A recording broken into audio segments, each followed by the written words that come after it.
Selalu customer datang kita punya kedai komplain punya. Dia cakap apa? Dia cakap, Wang, you semua tipu punya lah. You cakap you jual kereta harga jackpot.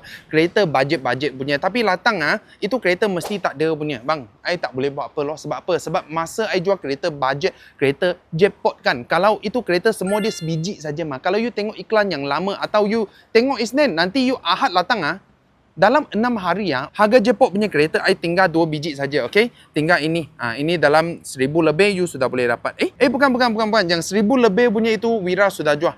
Ini lain. Nanti I kena cek harga lah. Mungkin 3000 macam tu lah. So, ada yang satu on the way lagi. Itu pun dalam 2-3 ribu sajalah. Selain kita ada yang kereta budget-budget punya. So, you jangan lupa. Kalau you minat kereta kan, budget-budget punya you kena followkan Awang. Okay, you followkan Awang. So nanti masa I ada upload kan, you boleh nampak yang kereta semua budget-budget yang harga jackpot punya. So jangan lupa kalau nak harga jackpot punya, followkan Awang, dapatkan kereta budget dan harga jackpot.